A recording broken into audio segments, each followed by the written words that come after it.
Now is the party's treasurer, Eric Priestkans. Eric, good evening to you. Now, first of all, you plan to run in the general election here in the UK.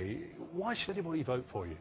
Well, I think there's a lot of people out there who actually share our concerns, and the reason for launching a party is to give those people an opportunity to express their concerns about piracy, about privacy, and about how the mainstream parties aren't responding to that agenda. OK, let's nail it down. What are the concerns then?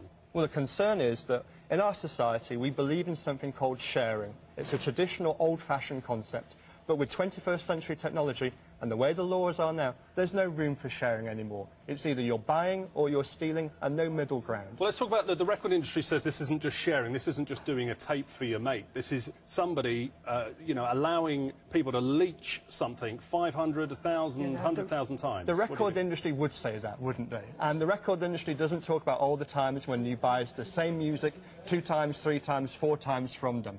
We're just looking for more equality in the way the system is ruled. We are looking for reaching out to artists and making sure they get a fair deal. We're not interested in having a very polarised debate, and unfortunately the reason why the debate is so polarised is because the government, because the big businesses are polarising the debate and criminalising millions of people in the process. So is this vote for a free-for-all then? It's not a free-for-all.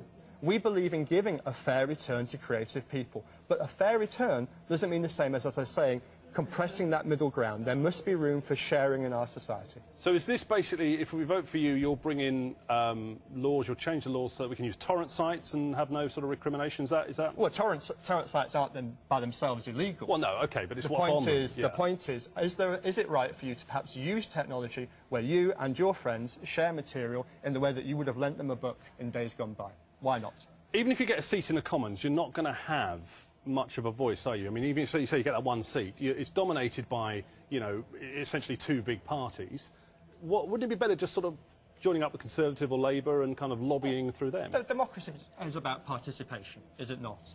And I think the issue has been around for a long time now. We can talk about the Pirate Bay trial, but Napster was around 10 years ago. The mainstream parties aren't responding. People are disaffected, young people in particular don't get involved in the political process in this country.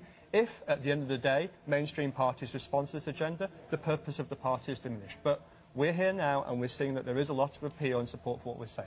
And just finally, £320,000 I reckon it costs, or I saw a figure today, to run a candidate in a constituency for the general election. Wouldn't it be easy just to give all the people who want to vote for you a tenner to spend on iTunes? Well, the beauty of the internet age is that it brings the cost of everything down, doesn't it?